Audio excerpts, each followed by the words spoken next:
Hello guys, स्वागत है आपका टॉपर साइड दोस्तों। आज की इस वीडियो में आपको द आउटकम्स ऑफ डेमोक्रेसी बताने वाला हूँ। इस चैप्टर को मैं एक्सप्लेन करने वाला हूँ। तो बहुत ही सिंपल तरीके से हम पढ़ेंगे और मैं आपको एक्सप्लेन करता जाऊँगा। मैं किताब को पढ़ूंगा नहीं, क्योंकि पढ़ूंगा तो आपका दुगना टाइम लग जाएगा पढ़ने में और फिर एक्सप्लेन करने में।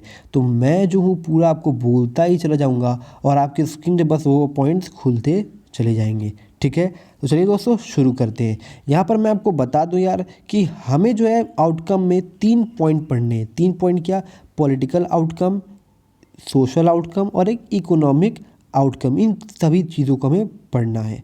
तो मैं पूरी चीज़ को कॉन्साइज छोटा करके कंप्लीट बताने की कोशिश करूँगा। क्यों? क्योंकि जलेबी की तरह गोल गोल घुमा के बताऊँगा तो आपके दिमाग में भी जलेबी बन जाएगा और फिर आप उसको लिख नहीं पाओगे सीधे तरीके से। एग्ज़ाम में आपको सीधे स्ट्रेट फॉरवर्ड लिखना होता है। तो यार चलिए स्टार्ट करते हैं। कचरा नहीं करेंगे ज़्यादा, हम बहुत ही सिंपल तरीके से करेंगे। तो देखो यार, जो डेमोक्रेसी होती है ना, ये जो है आपको सभी सिटीजन को इक्वल राइट प्रोवाइड कराता है और ये लोगों के एक्सपेक्टेशंस के ऊपर काम करता है, लोगों के अकॉर्डिंग काम करता है। हम डेमोक्रेसी को कैसे नाप सकते हैं कि भाई कितना अच्छा है? तो क्वालिटी क्या है गवर्नमेंट की, इकोनॉमिक वेलबींग कैसी, इनइक्वालिटी कैसा, सोशल डिफरेंसेस कैसे, कॉन्फ्लिक्ट कैसा है और फाइनली फ्रीडम एंड डिग्निटी जो कि सबसे इंपॉर्टेंट है, ये है या नहीं। इस तरीके से हम पता लगा सकते हैं। तो यार देखो, डेमोक्रेसी क्यों बाकी सभी अदर टाइप ऑफ गवर्नमेंट से अच्छी है, इस चीज़ को भी हमें जानना बहुत ही ज़रूरी है। तो जो डेमोक्रेसी है वो अदर फॉर्म ऑफ गवर्नमेंट से बहुत अच्छी क्यों है? अब अदर फॉर्म ऑफ गवर्नमेंट क्या है? डिक्टेटरशिप है, कम्युनिस्ट गवर्नमेंट है जो कि चाइना में चलती है, और भी मोनार्च है। तो इन सभी चीज़ों से बढ़िया क्यों है? तो उसके लिए आपके पास ये 5 पॉइंट दिए गए हैं। अब ये पाँचों पॉइंट क्या है, ध्यान से समझो। देखो, डेमोक्रेसी में इक्वालिटी रहती है, लेकिन यार डिक्टेटरशिप में इक्वालिटी रहती है क्या? नहीं रहती है। डेमोक्रेसी में जो है डिग्निटी प्रोवाइड करता है इंडिविजुअल्स को। डेमोक्रेसी का एक मेन जो बेसिस है ना, वो डिग्निटी है, फ्रीडम है। इसी के बेस पर डेमोक्रेसी बना ही है मेरे दोस्तों। तो ये डिग्निटी प्रमोट करता है, इन्हेंस करता है, इसको बढ़ावा देता है। ये जो है डिसीजन मेकिंग की क्वालिटी को इम्प्रूव करता है। ऐसे नहीं जो मन में आप कुछ भी कर दिया, बहुत ही सोच विचार करने के बाद डिसीजन लिया जाता है। उसलिए हम बोलते हैं कि ये इम्प्रूव करता है डिसीजन मेकिंग के क्वालिटी को। और तो और ये मामला यानी कि लफड़ा कुछ हो जाता है, कॉन्फ्लिक्ट हो जाता है, उसको भी रिजॉल्व करता है, उसके लिए भी मेथड प्रोवाइड कराता है। और गलतियों को भी सुधारने के लिए ये मौका देता है, रूम्स प्रोवाइड कराता है उसको करेक्ट करने के लिए। तो ये 5 पॉइंट है जिन्हें आपको हाईलाइट करके रख लेना है, लिख लेना है, याद कर लेना है, क्योंकि आपके एग्जाम में पूछा जा सकता है। तो अब हम बात करते हैं दोस्तों पॉलिटिकल आउटलुक की, माफ़ करना पॉलिटिकल आउटकम की। ठीक है ना, आउटकम की हम बात करेंगे कि भाई डेमोक्रेसी में पॉलिटिकल आउटकम कैसा है। अगर मैं साफ साफ 2 शब्दों में बोल दूं मेरे दोस्तों, तो यही 3 पॉइंट है जिनको आपको ध्यान में रखना है। और एक और पॉइंट है जो कि यहाँ लिखा नहीं है, जिसका नाम है ट्रांसपेरेंसी। तो देखो यार, पहली चीज़ अकाउंटेबल। क्या गवर्नमेंट अकाउंटेबल होती है? हाँ, गवर्नमेंट जो है वो अकाउंटेबल होती है। डेमोक्रेसी में जो भी गवर्नमेंट बनती है वो अपने सिटीजन्स के प्रति अकाउंटेबल होती है, जवाबदेही होती है। कुछ भी होता है तो उसके लिए उसको जवाब देना पड़ेगा। क्या गवर्नमेंट रिस्पॉन्सिव होती है? तो हाँ दोस्तों, गवर्नमेंट जो है वो रिस्पॉन्सिव भी होती है। रिस्पॉन्सिव का मतलब क्या है? रिस्पॉन्सिव का मतलब सिर्फ इतना है कि जो भी लोगों की रिक्वायरमेंट्स है, क्या उसके प्रति वो रिक्वायरमेंट वो फुलफ़िल कर पा रही है, उनके एक्सपेक्टेशंस, उनकी नीड्स के अकॉर्डिंग क्या वो रिस्पॉन्सिबल है, क्या वो उनको ध्यान दे रही है, उसको सुन रही है? तो हाँ, सुनती है, वो रिस्पॉन्सिबल होती है, वो रिस्पॉन्सिव होती है, रिस्पॉन्सिव। और लेजिटिमेट की बात करें तो देखो यार, लेजिटिमेट का मतलब ही कुछ और होता है। लेजिटिमेट का मतलब क्या होता है दोस्तों? तो देखो यार, लेजिटिमेट का मतलब ये होता है कि लॉफुल गवर्नमेंट, मतलब कि लॉफुल गवर्नमेंट यानी कि जहाँ पर सभी जो लोग हैं, सिटीजन्स हैं, उन सभी के ऊपर जो कानून है वो इक्वली एप्लीकेबल होगा। वो किसी को फेवर नहीं करेंगे, ना किसी को डरने की ज़रूरत है, ना किसी को डराएंगे। मतलब कि जो पीपल है उनको गवर्न किया जाएगा बिना किसी फियर के, और ना ही किसी को फेवर किया जाएगा। जो लेजिटिमेट गवर्नमेंट होती है, ये जो होती है रिक्वायर्ड होती है। क्यों? क्योंकि इससे लोग बिना किसी डर के जीते हैं और लोगों को कोई फेवर भी नहीं करता गवर्नमेंट के, भाई इनको फेवर कर दो, ये मेरे पक्ष में बोल रहे हैं। जो उनके पक्ष में नहीं बोल रहा उसको फेवर नहीं, उसको डरा धमका दो। तो ऐसा नहीं होता है। ठीक है। हाँ, डेमोक्रेटिक गवर्नमेंट जो वो स्लो होती है, वो लेस इफेक्टिव होती है, और कई बार जो है ना कम रिस्पॉन्सिव भी होती है। ठीक है, लेकिन फिर भी जो है लेजिटिमेट गवर्नमेंट यानी कि जो डेमोक्रेटिक गवर्नमेंट है वो काफ़ी बेटर है in other form of government. तो यार देखो, जो मैंने मेन पॉइंट आपको समझाना था वो मेन पॉइंट यहाँ पर साफ साफ लिख दिया गया है कि भाई वो रिस्पॉन्सिव होती है लोगों के एक्सपेक्टेशंस और नीड्स के अकॉर्डिंग। ठीक, उनके प्रति रिस्पॉन्सिव होती है। अब यार यहाँ पर बात कर रहा है कि जो डेमोक्रेसी होती है वो जो है डिलिबरेशन और नेगोशिएशन के ऊपर बेस्ड होता है। नेगोशिएशन का मतलब भाई बहुत ज़्यादा बातचीत करके वो लोग काम करते हैं। डिलिबरेशन का मतलब होता है आप बहुत ज़्यादा लंबा चौड़ा प्रोसेस होता है। पावर मतलब कोई भी काम करना है भाई तो उनसे पूरा पूछना पड़ेगा, ऊपर वाले अधिकारी से उन तक फाइल पहुँचेगी, टाइम लगेगा, वो चेक करेंगे, उसके बाद जाकर फिर वो प्रोसीजर कंप्लीट होगा, उसके बाद जाकर सारा काम धंधा कंप्लीट होगा, तब जाकर काम स्टार्ट होगा, फाइलिंग प्रोसेस कंप्लीट होगी। तो उसको बोलते हैं डिलिबरेशन, मतलब बहुत लंबा चौड़ा प्रोसीजर यहाँ पर फंस जाता है, मामला फंस जाता है। तो उस वजह से टाइम लग जाता है इसको काम करने में, डेमोक्रेसी को काम करने में। लेकिन अगर वही हम दूसरी टाइप की गवर्नमेंट लें जैसे डिक्टेटरशिप, तो वहाँ बहुत तेज़ी से काम होता है। लेकिन जो लोग डिसीजन लेते हैं वो पीपल एक्सेप्ट नहीं करते, पीपल को बहुत ज़्यादा दिक्कत होती है। लेकिन वही हम बात करें डेमोक्रेसी की, तो डेमोक्रेसी क्या करता है मेरे दोस्तों, प्रोसीजर्स को फॉलो करता है और तब जाकर डिसीजन पर आता है। और जो उसका डिसीजन होता है वो मैक्सिमम लोग क्या करते हैं, एक्सेप्ट करते हैं, मतलब कि वो जो है बहुत ज़्यादा इफेक्टिव और इफिशियंट डिसीजन होता है, लोगों के बेनिफिट के लिए होता है। तो डेमोक्रेसी जो है उसमें क्या होता है, डिसीजन जो है नॉर्म्स के बेसिस पर लिए जाते हैं, प्रोसीजर्स के बेसिस पर लिया जाता है। अगर कोई सिटीजन चाहे कि भाई कैसे डिसीजन लिया गया है, क्या सही तरीके से लिया गया है या नहीं लिया गया है, तो उसके लिए जो है वो गवर्नमेंट से पूरी की पूरी डिमांड कर सकती है कैसे आपने लिया डिसीजन, पूरा प्रोसीजर को वो चेकआउट कर सकता है। लेकिन इसे हम कहते हैं क्या, इसे हम कहते हैं ट्रांसपेरेंसी। ठीक है ना, ट्रांसपेरेंसी, वो एग्जामिन कर सकता है पूरे प्रोसेस को, डिसीजन मेकिंग में जो भी प्रोसेस यूज़ किया उसको पूरा पूरा एग्जामिन कर सकता है, इसे हम ट्रांसपेरेंसी कहते हैं। लेकिन अगर हम देखें यार तो एक्चुअल में ट्रांसपेरेंसी जो है नॉन डेमोक्रेटिक गवर्नमेंट में नहीं रहता है, लेकिन रियलिटी में जो डेमोक्रेटिक गवर्नमेंट है उसमें भी नहीं रहता, काफ़ी हद तक डिसीजन नहीं शेयर करती गवर्नमेंट। तो ये था यार हमारा पूरा पूरा पॉलिटिकल आउटकम के बारे में। और हाँ, और भी कुछ चीज़ें हैं यहाँ पर बताया गया है कि आप जो है गवर्नमेंट को कई और पॉइंट्स पर, कई और फैक्टर्स पर आप चेक कर सकते हो कि क्या डेमोक्रेटिक गवर्नमेंट अच्छी है या नहीं है, सही है या नहीं है। जैसे फ्री एंड फेयर इलेक्शन हो गया, ओपन पब्लिक डिबेट हो गया, मेजर पॉलिसीज़ पर लोगों को बोलने का हक हो गया, लेजिस्लेशन हो गया, और लोगों के जो राइट है कि वो गवर्नमेंट और गवर्नमेंट के फंक्शनिंग के बारे में इंफॉर्मेशन मांग सकती है, ये सभी चीज़ें सही से काम कर रही हैं नहीं कर रही हैं, इन सभी पॉइंट्स पर जो है आप डिसाइड कर सकते हो। लेकिन अगर हम बात करें दोस्तों डेमोक्रेसीज़ की, तो डेमोक्रेसी में जो है फ्रीडम है, मतलब आप फ्री इलेक्शन करा सकते हो और ओपन पब्लिक डिबेट होती है, ये चीज़ है डेमोक्रेसी में।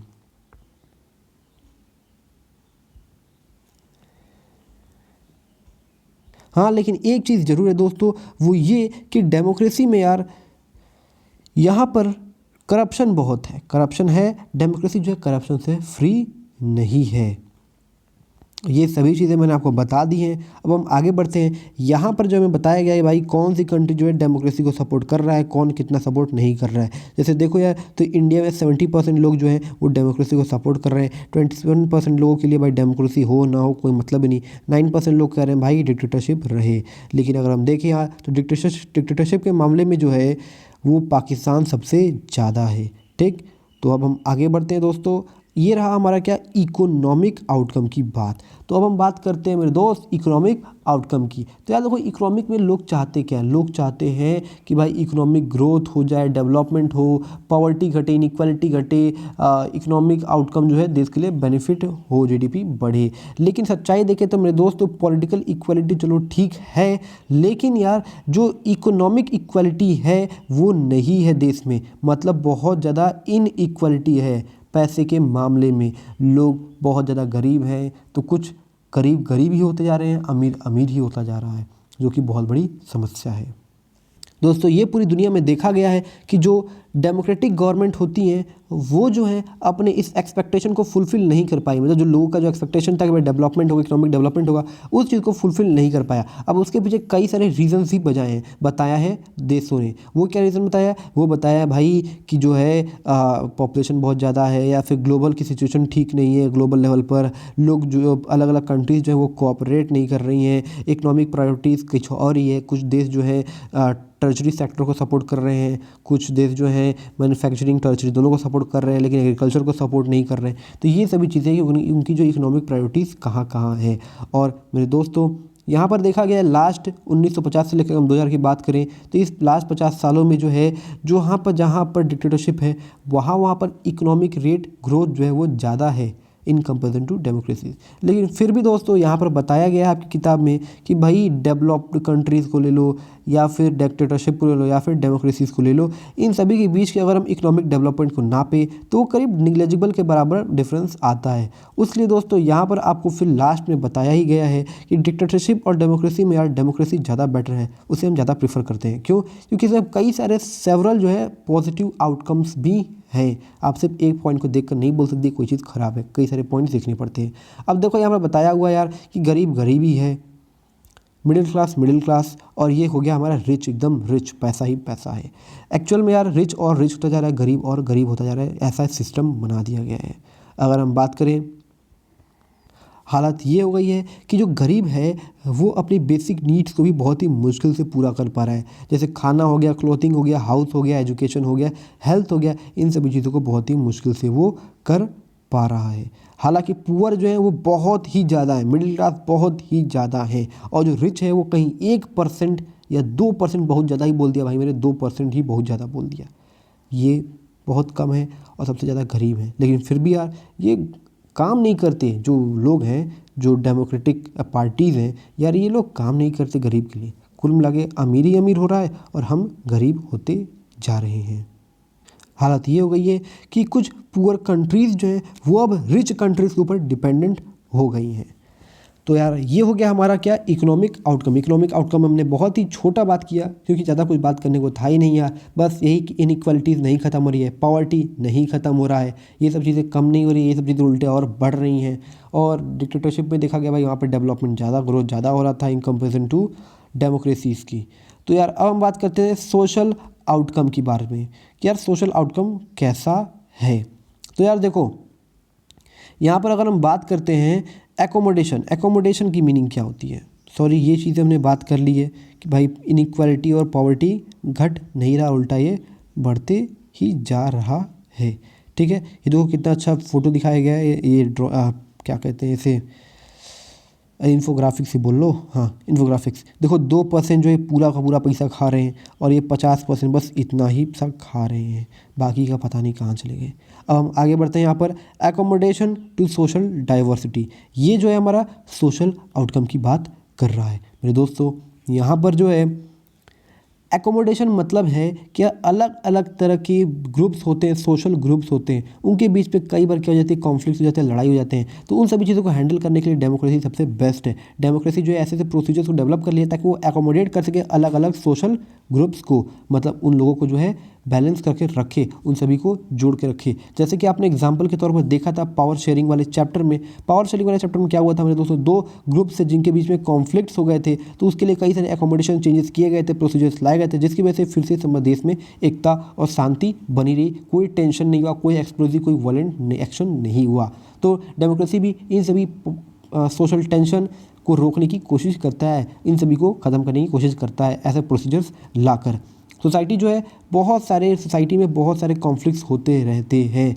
कभी भी कोई भी कंट्री जो है इन सभी सोशल जो डिफरेंट ग्रुप्स के जो कॉन्फ्लिक्ट्स है इनसे बच नहीं सकता, कभी भी कंप्लीटली परमानेंटली रिजॉल्व नहीं कर सकता, कुछ तो कुछ रह ही जाता है लफड़ा। उसलिए जो है दोस्तों डेमोक्रेसी जो है बेस्ट है सोशल डिफरेंसेस को हैंडल करने के लिए, डिविजन्स को हैंडल करने के लिए और कॉन्फ्लिक्ट्स को हैंडल करने के लिए। अब डेमोक्रेसी को कुछ इंपॉर्टेंट चीज़ें फॉलो करनी चाहिए। हाँ, अगर हम नॉन डेमोक्रेटिक की बात करें यार, तो नॉन डेमोक्रेटिक क्या करता है, वो एकदम से सप्रेस कर देता है सोशल डिफरेंसेस को। अब हम बात करते हैं यार यहाँ पर कुछ पॉइंट्स जो कि बहुत ही इम्पॉर्टेंट है। अगर हम देखें तो यार डेमोक्रेसी को ये दो पॉइंट्स ज़रूर फुलफ़िल करने चाहिए, ये पॉइंट और ये पॉइंट। तो हम इन दोनों पॉइंट को देखते हैं। जो हमारा पहला पॉइंट है वो ये कहता है कि ये ज़रूरी है, it is necessary to understand that, ये ज़रूरी है कि हमें समझना कि जो democracy is not simply rule by majority opinion. Majority के ओपिनियन के द्वारा रूल नहीं किया जाता है, मेजॉरिटी को हमेशा जो है माइनॉरिटी के साथ काम करना चाहिए ताकि वो एक जनरल व्यू को रिप्रेजेंट कर सके जो कि जेन्युइन हो, जो कि सही हो। क्योंकि मेजॉरिटी और माइनॉरिटी के ओपिनियन जो है वो परमानेंट नहीं होते हैं भाई, हमारे और आपके ओपिनियन परमानेंट नहीं है। हमसे जब हम बैठ के बात करेंगे तो हम एक सही बात पर पहुंचेंगे जो कि सबके लिए बेनिफिशियल होगा, जिसे हम जनरल व्यू कहेंगे। अब हम बात करते हैं दूसरे पॉइंट। जो दूसरा पॉइंट कहता है it is also necessary that rule by majority, ये बहुत ही इंपॉर्टेंट लाइन है, इस शब्द को समझना। रूल बाय मेजोरिटी, डेमोक्रेसी में क्या होता है, रूल बाय मेजोरिटी का अर्थ क्या है, इसको समझना बहुत ही ज़रूरी है। Rule by majority does not become rule by majority community. ध्यान रखना, मेजोरिटी कम्युनिटी की में नहीं बदल जाना चाहिए। मतलब चाहे वो मेजोरिटी कम्युनिटी रिलीजन के बेस पर हो, चाहे वो रेस काला गोरा के बेस पर हो, चाहे वो लिंग्विस्टिक ग्रुप हिंदी तमिल गुजराती मराठी इन सब की बेसिस पर ना हो, बंगाली इन सब के बेसिस पर ना हो, ग्रुप लैंग्वेज के बेसिस पर ना हो, ठीक है। मतलब मेजोरिटी कम्युनिटी नहीं रूल करेगी यहाँ पर।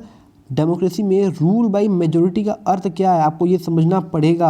रूल बाय मेजोरिटी का मतलब होता है कि जो भी मामला है, जो भी डिसीजन है, जो भी इलेक्शन है, उसमें अलग अलग पर्सन जो हैं, अलग अलग ग्रुप के जो लोग हैं, उन सब ने जो है मेजोरिटी अपनी सहमति दी है कि हाँ भाई ये डिसीजन सही है, ये चीज़ सही है, तो हम उसे बोलते हैं कि रूल बाय मेजोरिटी, जहाँ पर मैक्सिमम लोगों ने एक्सेप्ट किया कि भाई ये चीज़ सही है। अब हम, ये हो गया भाई हमारा ख़त्म 2 पॉइंट जो कि इम्पोर्टेंट था, ठीक है, इसको आप समझ गए होंगे। यार एक बहुत ही अच्छी चीज़ है कि जो डेमोक्रेसी है वो तब तक ही डेमोक्रेसी रहती है जब तक हर सिटीजन जो है उसके पास चांस है कि भाई वो मेजोरिटी का पार्ट बना रहे। अगर कभी कोई सिटीजन जो है माइनॉरिटी का पार्ट बन गया तो उसके लिए मानो जैसे डेमोक्रेसी ख़त्म हो गई। क्यों? क्योंकि डेमोक्रेसी किसका साथ देता है? मेजोरिटी का साथ देता है, माइनॉरिटी का साथ थोड़ी देता है। अब ये मेजोरिटी माइनॉरिटी यहाँ पर जाति धर्म को मत लाओ, यहाँ पर मेजोरिटी माइनॉरिटी की बात कर रहे हैं हम किसी डिसीजन की, कि अगर हमने बोला कि भाई स्कूल की फ़ीस कम करानी चाहिए, इस पर क्या राय है सभी लोगों की, ठीक, जितने भी लोग गवर्नमेंट बैठे हुए हैं पार्लियामेंट में, ठीक, तो उन लोगों ने बोला भाई कि मान लो यार कि एग्जाम्पल के तौर पर, अच्छा आसान भाषा में समझते हैं, मान लो यहाँ पर 10 दोस्त थे, 10 दोस्त ने बोला कि भाई हम कल पार्टी करने चलते हैं, ठीक है। तो 4 दोस्तों ने बोला भाई नहीं नहीं कल नहीं, हम परसों चलेंगे। 6 दोस्तों ने बोला नहीं नहीं नहीं नहीं हम आज ही चले, कल चलते हैं। तो 6 ने बोला तो इसलिए इनकी बात मान ली गई, कल चलते हैं, लेकिन इन 4 की बात नहीं मानी गई। तो इन 4 के लिए क्या गया? डेमोक्रेसी नहीं है एक तरीके से। वही चीज़ कहना चाह रहा है कि democracy remains democracy only as long as every citizen has a chance of being in the majority at a point of time. जब तक आप मेजोरिटी में हो तब तक आपके लिए डेमोक्रेसी ही है, उसके बाद डेमोक्रेसी नहीं है।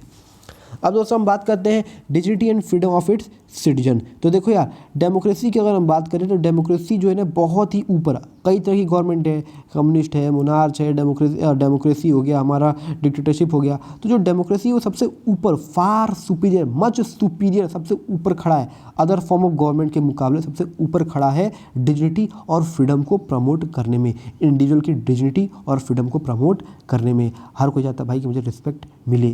जो डेमोक्रेसी है उसका बेसिस ही है क्या? फ्रीडम एंड डिग्निटी, मतलब क्या? रिस्पेक्ट, ठीक है। डिग्निटी मतलब क्या? रिस्पेक्ट, गरिमा के साथ रहना, गौरव के साथ रहना। तो पूरे वर्ल्ड में जो है डेमोक्रेसी इसके लिए रिकॉग्नाइज किया गया है कि डेमोक्रेसी जो है, यानी कि डेमोक्रेसी जो है वो डिग्निटी और फ्रीडम को अचीव करता है काफ़ी हद तक। लेकिन दोस्तों अगर हम देखें तो यार डिग्निटी और फ्रीडम ठीक है, सबको मिलनी चाहिए, लेकिन यार वुमेन्स की अगर हम बात करें तो वुमेन के केस में ऐसा थोड़ा कम है। क्यों? क्योंकि अगर हम देखें तो लंबे समय से वुमेन जो है स्ट्रगल करते हुए आई हैं, उनको कभी रिस्पेक्ट, उनको कभी इक्वल ट्रीटमेंट नहीं दिया गया। आप कई बार देखते हो कंपनीज़ में भी कई बार क्या होती हैं, उनके साथ भेदभाव हो जाता है कि भाई वो वुमेन है तो उसको कम सैलरी दी जाएगी, वही सेम काम कर रही है, अगर एक आदमी को 30,000 मिल रहा है तो उसको कई बार 20,000 ही मिलता है, और कई बार वो अधिक भी काम करती है। तो ये क्या? ये भेदभाव ही तो है, ये डिस्क्रिमिनेशन ही तो है जेंडर के बेस पर। तो ये चीज़ है। और तो अगर आप गाँव में देखो, गाँव नहीं यार, मेरा कहने का मतलब है कि थोड़ा पिछड़े या फिर वहाँ जहाँ के थोड़े लोग कम पढ़े लिखे हैं, मेरा पढ़े लिखे से मतलब ये नहीं है कि भाई जो आप इस एजुकेशन सिस्टम पढ़ेगा वही पढ़ा लिखा है, नहीं, मैं समझदार लोग की बात कर रहा हूँ। वहाँ जहाँ पर समझदार लोग थोड़े कम हैं, वहाँ पर आपने देखा होगा भाई वुमेन के खिलाफ बहुत ज़्यादा डिस्क्रिमिनेशन होता है, कई जगह वायलेंस होता है। तो ये सभी चीज़ें क्या दिखाती हैं कि यार इक्वल ट्रीटमेंट नहीं मिलता है वुमेन को। तो उसके लिए डेमोक्रेसी में हमें इक्वल ट्रीटमेंट देना ज़रूरी है। क्योंकि हम भाई यहाँ पर सबकी बात कर रहे हैं ना, सभी की बात कर रहे हैं। उनके साथ बहुत सारे दिक्कतें होती हैं, तो वो बहुत ज़्यादा स्ट्रगल कर रही हैं। तो इसलिए अगर उनके लिए लीगली एंड मोरली तौर पर हम कुछ प्रिंसिपल्स को रिकॉग्नाइज़ कर दें तो उससे क्या होता है, वुमेन को जो है अपनी लड़ाई में, उनको अपने स्ट्रगल में काफ़ी हेल्प मिलती है। क्यों? क्योंकि लीगली कई सारी चीज़ें एक्सेप्टेबल है कि भाई उनके पास भी ये राइट है कि वो वर्क कर सकती है, वुमेन के पास ये राइट है कि वो फ्रीली रह सकती है। तो बहुत सारे राइट्स बना दिए जाते हैं जिससे जो है उनको अपनी लाइफ में स्ट्रगल आसान हो जाए, ठीक है। क्यों? क्योंकि वो सभी राइट जो कानून है वो सभी लीगली एक्सेप्टेबल होंगे और वो मोरली भी एक्सेप्टेबल होंगे, ठीक है। ठीक है। लेकिन दोस्तों अगर हम नॉन डेमोक्रेटिक गवर्नमेंट की बात करें, अगर हम देखो ये सभी चीज़ें यहाँ पर लिखी हुई है, मैं आपको दिखा दूँ। यहाँ पर मेरे ख्याल से यहाँ पर अन हट जाएगा, यहाँ पर अन हट जाएगा, नाउ एक्सेप्टेबल हो जाएगा, ठीक है। अच्छा देखो दोस्तों अगर हम नॉन डेमोक्रेटिक गवर्नमेंट की बात करें तो नॉन डेमोक्रेटिक गवर्नमेंट में जो है ये सभी चीज़ें जो है होती ही नहीं है, यानी कि फ्रीडम और डिग्निटी नाम की चीज़ होती ही नहीं है। क्यों? क्योंकि आप एक ऐसी जगह पर रह रहे हो जहाँ पर इसका कोई लीगल फोर्स नहीं, इसका कोई लीगल बेसिस नहीं है। नॉन डेमोक्रेटिक गवर्नमेंट में आज़ादी, फ्रीडम नहीं होती है, रिस्पेक्ट, डिग्निटी नहीं होती है, ये चीज़ें नहीं होती हैं। अगर हम बात करें यही चीज़ कास्ट के बेसिस पर, तो हाँ कास्ट में भी ये लफड़ा होता है, कास्ट में भी जो है डिसएडवांटेजेस ग्रुप्स में भी जो है डिस्क्रिमिनेशन होता है कास्ट को लेकर, उनको इक्वल स्टेटस, उनको इक्वल अपॉर्चुनिटी नहीं मिलती है। उसके लिए गवर्नमेंट ने काफ़ी सारी चीज़ें कर रखी हैं जिससे उनको जो है इक्वल स्टेटस, इक्वल अपॉर्चुनिटीज़ मिले। लेकिन इसके बावजूद भी जो है मेरे दोस्तों समाज में जो है कास्ट के बेसिस पर बहुत ज़्यादा इनइक्वालिटीज़ होती हैं, कई सारे मामले होते हैं और उनको एट्रोसिटीज़ मतलब कि उनके साथ अत्याचार भी किया जाता है। तो हमें यहाँ पर भी लैक है, यहाँ पर भी कमी है मोरल और लीगल फाउंडेशन की। हमें यहाँ पर भी मोरल एंड लीगल फाउंडेशन तैयार करना पड़ेगा ताकि हम उनको भी अच्छे से रिकॉग्नाइज़ कर सकें, इक्वल अपॉर्चुनिटीज़, इक्वल रिस्पेक्ट दिला सके समाज में। तो ये था दोस्तों हमारा पूरा का पूरा चैप्टर, बस इतना ही है। अब ज़्यादा कबाड़ कुछ पढ़ने का कोई मतलब नहीं है, सब लंबा चौड़ा लिखा हुआ, हम आपको मेन टू द पॉइंट बता रहे हैं ताकि आप टू द पॉइंट एग्जाम में लिख सको। तो यार कैसी लगी वीडियो? अगर आपको अच्छी लगी तो प्लीज़ यार इस वीडियो को लाइक करना, शेयर करना और हाँ सब्सक्राइब करना अगर नए हो तो। बाकी सारी वीडियोस प्लेलिस्ट सेक्शन में मिल जाएंगे, प्लेलिस्ट सेक्शन को देखो ताकि आप वहाँ से बाकी सारी वीडियोस को भी देख सको। कम टाइम में मेरा टारगेट रहता है मैक्सिमम आपको बेनिफिट देने का। तो अगर चैनल पर नए हो तो प्लीज़ सब्सक्राइब करना। इंपॉर्टेंट वीडियोस भी आने वाली हैं, इस चैप्टर के इंपॉर्टेंट क्वेश्चन की भी वीडियोज़ मैं बहुत जल्द लाने वाला हूँ, तो मेक श्योर कि आप सब्सक्राइब कर ले। बहुत बहुत धन्यवाद, मिलेगा अब अगली वीडियो में।